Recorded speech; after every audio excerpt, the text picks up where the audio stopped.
Kasi alam ko, ang akusado, si Pastor at saka yung 5. Pero yung mga corporations, may juridical personality yan eh.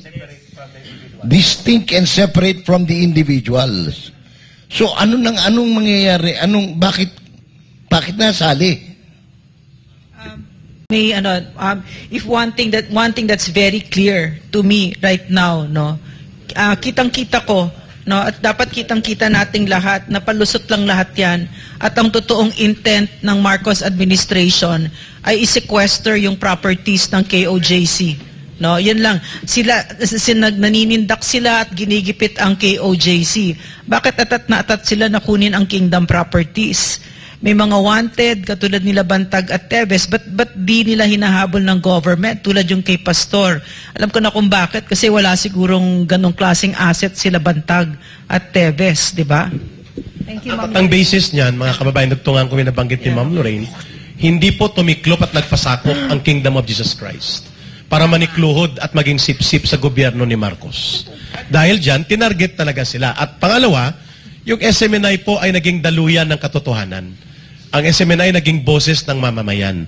Naging alternative media network siya na siyang tinitingnan at siyang pinapakinggan. Sinusundan ng taong bayan. At dahil dito, hindi nakokontrol ito ng gobyerno ni Marcos. So lahat ng assets related to that at konektado sa Kingdom of Jesus Christ at ng mga ano pa mang bagay na sa tingin nila ay may influence to the people and naka-align sa political interest ng mga Duterte na gusto nilang lumpuin principally ay gusto nilang kuhanin. At siyempre, lucrative po ang mga properties na ito para minahin. Halimbawa, ang Tamayong area, sinasabi yan na mining area yan. May mga deposito yan ng mga minerals. At napakaganda ng ginawa ng Kingdom of Jesus Christ dito. Ito po'y binangon nila at binigyan ng buhay muli. At kung titingnan ninyo, napakaganda po ng development ng lugar na ito. Even ang mga traditional corporate media ay sinasabi nilang napakaganda at napakalaki ng development ng lugar na ito. Subalit, ito'y collective effort at sacrifices ng mga taga-Kingdom of Jesus Christ.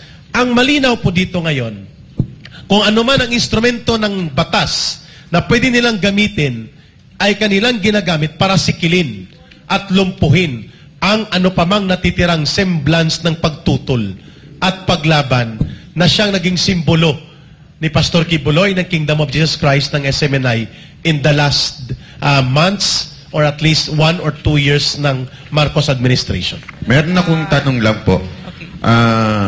Mahal po ba ang tumakbo bilang senador? Oo. Okay po. Kailangan baka siguro gustong kunin yung bilyon, no? Oo. Yeah. Baka gustong kunin ho yung ano. Magkano ho ba ang kung may alam ho kayo, alam niyo po ba kung magkano ang binibigay na reward ng Amerika kung mahuli si Pastor Kibuloy o kaya itong yung mga ganito? More or less mga 112 million pesos. Ang abutin. Oo. Pwede ng pang senador. Pwede. Pwede, pero Pwede kulang. So, kulang pa rin. Pang start, Oo. yung properties, pwede kunin. Pag minahin nila. Oh, so malaki talaga ang kita pagka sa senador. Kaya naman po pala. May pattern, no? This is something that we've already seen, 'di ba? Nakita natin ito kay Marcos Sr., 'di ba, yung pagnanakaw, yung pag-sequester ng mga properties, yung panggigipit sa mga karapatang pangtao, at saka yung pagtatahimik sa media, 'di ba? Marcos na Marcos ito, kitang-kita na natin ito. So we can look past all of this. Itong sila Torre, Marbil, whoever, mga simptomas lang 'yan ng isang presidente na Marcos. No, kaso hindi tayo natuto, no, ng ating leksyon at niluklok na naman natin ang isang magnanakaw, no. Salamat po, By the Ma'am way, Lorraine. Pwede yan. I-clarify ko lang, Okay. Sorya yan. Okay. Hindi pa natin nakita, pero i-clarify ko lang sa mga pulis na yung laway tumutulo na. Ang na-issue man most probably dito ay an order akin to an asset preservation order, no? This is not forfeiture, ha? Hindi po ito asset forfeiture, ha? Hindi po ibig sabihin na dahil sa order na ito, pumasok na kayo dito at hindi na kayo aalis kasi pag-aari na ito ng gobyerno. Hindi po ganyan, ha. Ang asset seizure may take the form of merely preserving the property. The order may be annotated at the back of the title of the property, and that's it. It does not give the authority on the part of the court personnel to forfeit the property. There is a difference between asset seizure from asset forfeiture.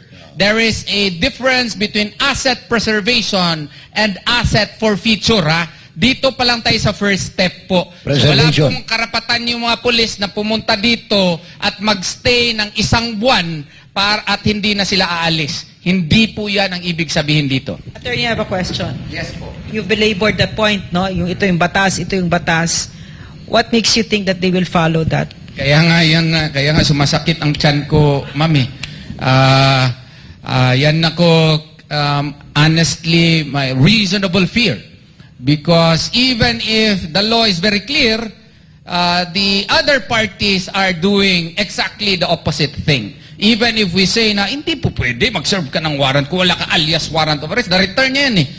Bumabalik, gusto pa nga dito, 1 month daw sila, 1,500 pa sila. Laki ng gastos nun ah.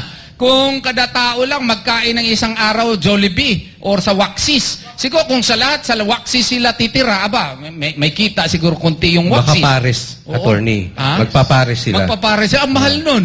Mahal nun. Meron silang source. May source siguro sila. Just the cost of the food that they will be spending here for 1 month. Which brings us to the point, Attorney Torion, doon sa binanggit ni Ma'am Lorraine. Kung ang Estado at gobyerno sa pamumuno ni Marcos have become lawless, kung si Sister Nori pa appropriately dinescribe niya, this government of Marcos Jr. has become a lawless government. May kapangyarihan din ang taong bayan na igiit ang direktang kapangyarihan nila. At ano po yun? Yun kanina gusto kong idagdag sa sagot sa tanong ni Banatbay sa kanyang unang tanong. Anong dapat gawin kapag ginawa nila ang mga hakbang na lumalagpas na sa batas? The answer to that is people power. Mapayapa, ngunit malakas na pagtutol ng mamamayan. Yan ang dapat ipanawagan natin ngayon. The purpose of this press conference is not only to educate the people, but unify the collective will of the people to stand for what is morally correct and what is just and what is grounded sa kanilang tungkulin bilang mamamayan. And what is that? Ang tungkulin ng taong bayan ay ipagtanggol ang mga batayang karapatan nila. Ano ang solusyon dito sa nagaganap sa Kingdom of Jesus Christ? Kung ako pong tatanungin, people power. People power, hindi tayo mag-aarmas, mapayapa tayo, but we will show them kay Torre, kay Marbel, kay Abalos, kay Marcos Jr. na ang taong bayan ay tututol at tututol ng pagpapatuloy kung ano man ang kanilang gawin, hindi natin papayagan. Sapagkat kapag lumuhod at tumiklop tayo, tapos na po ang usapan. People power po ang patutunguhan. Sususugan ko lang kanina nabanggit yung social media kasi, no? Ako may panawagan, no? Or Davao del Sur or Davao del Norte.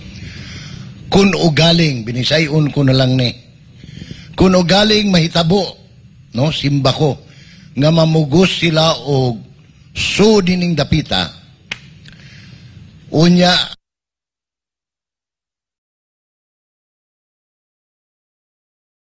taan ninyo live, ugun sa'y buhaton nila. Kamusad nga na di as gawas, iandam sad ng inyong mga kamera para kuhay yung hulagway kining mga pulis, no? O pulis manggaling na sila. No, kunan nyo.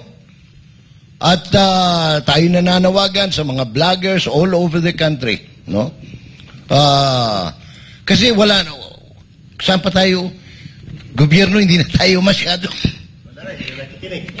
Tsaka tanong ko, is it safe to say na nakapasok ng Amerika? Kasi ang ginamit nilang basis doon sa kaso ay yung sa Amerika.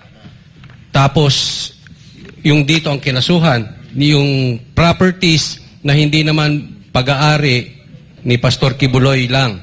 So, ito ba ay legally pwedeng gamitin masasabi natin na, kasi maraming komentaryo kanina na tayo ay nagiging tuta na ng kano. Pasok na ba sila? May jurisdiction na ba sila dito patungkol dito sa pag-freeze ng asset? Ayan nga po, may information din po tayo na natanggap na kaya nila gustong kunin itong properties ng KOJC para gawing EDCA sites ng gobyerno dito sa Mindanao.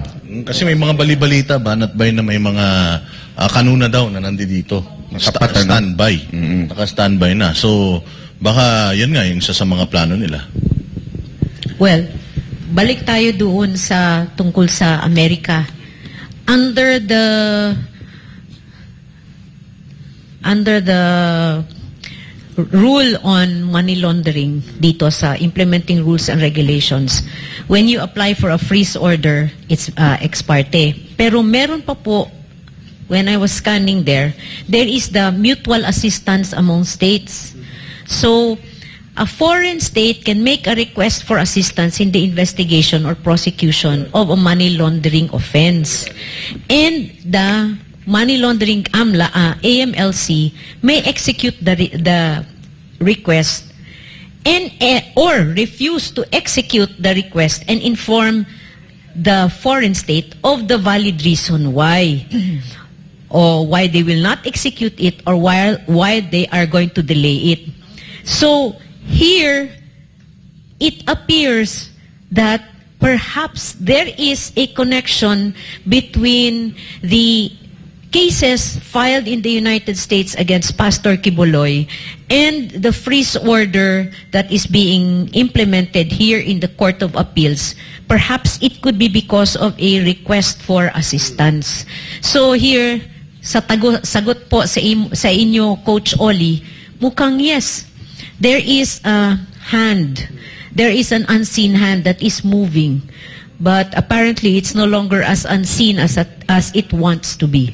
And it is not an ordinary unit. Ang binabanggit namin, ulitin namin. The Office of Foreign Assets Control is a global anti-terrorism financing arm of America na nakatago, nakabaon sa likod ng US Treasury Department.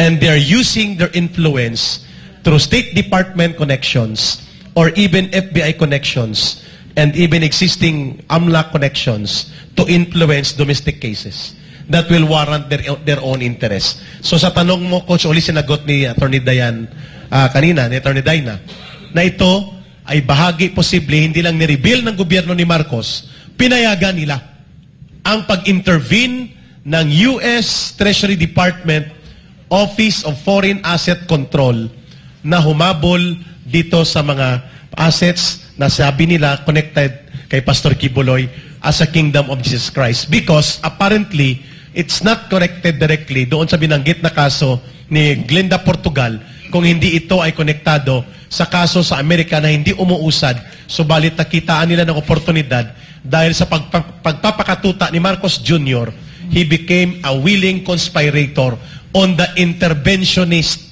pangingialam na patakaran ng Amerika, including ang pangbibiktima nila sa katarungan natin, including ang pagbiktima nila kay Pastor at sa Kingdom of Jesus Christ, pinayagan na.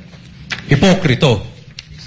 Lumalabas, hipokrito sila kasi ang tatapang nila pagdating dyan sa usaping WPS na yan, na pinaglalaban nila yung nasa dagat. Pero nagpapasok sila, seemingly, nakapasok na ang mga Amerikano dito at nagdidikta na sa pinakamataas na posisyon sa ating bansa.